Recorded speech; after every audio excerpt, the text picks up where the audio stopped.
আজকে এমন কি জিনিস নেবো যার জন্য আমরা পুরো বিলোনিয়া শহরটা দৌড়াদৌড়ি করছি। তো চলো গাইস শুরু করা যাক, পুরো ভিডিওটা দেখো তারপর বুঝবে। So hey guys, welcome back to my channel. তো তোমরা আমার দেখতে পাচ্ছ আমি ডেইলি মতো আবার দোকানে যাওয়ার জন্য রওনা হয়েছি। বাজারে এসে একটা অটো ধরে নিলাম, অটো ধরা তো এটা রওনা দিল বিলোনিয়া উদ্দেশ্যে। তো আমিও গাড়িতে আছি দেখো, তো আমিও দোকানের উদ্দেশ্যে রওনা দিলাম।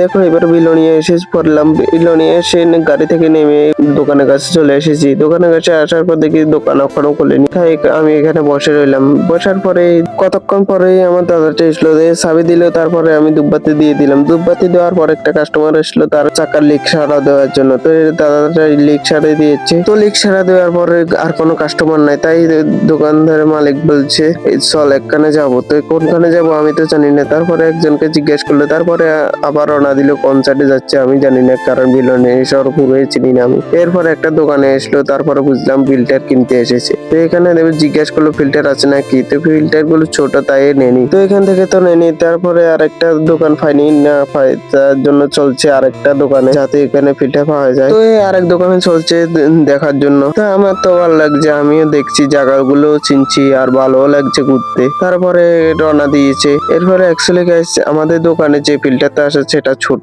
তার কারণে আরেকটা বড় ফিল্টার নেওয়ার উদ্দেশ্যে রওনা দিল। তারপরে অনেক জায়গা ঘোরার পরে এখানে দেখছি একটা মন্দির। তো এটা একটা ভিডিও করে নিলাম। তারপরে অনেক জায়গা ঘোরার পরে এখানে একটা ফিল্টার পেয়ে গেল। আর এখানে দেখি একটা বড় ফিল্টার আছে, তাই ভালো হলে এগুলো নিয়ে নিলে। আর এখানে ফাইনালি জিজ্ঞেস করছে কত হবে। তো বললো 1100 টাকা নিয়ে নিতে পারবে। তারপরে নিয়ে আসলাম দোকানে। তো দোকানে আনার পরে একটু পরিষ্কার করে নিলাম, পরিষ্কার করে জল দিয়ে দিলাম। এরপরে আমার চার্জারটা ব্যাগে ঢুকাচ্ছি। তো ইতিমধ্যে রাত হয়ে গেল। তারপরে আমি বাড়ির উদ্দেশ্যে রওনা দিলাম।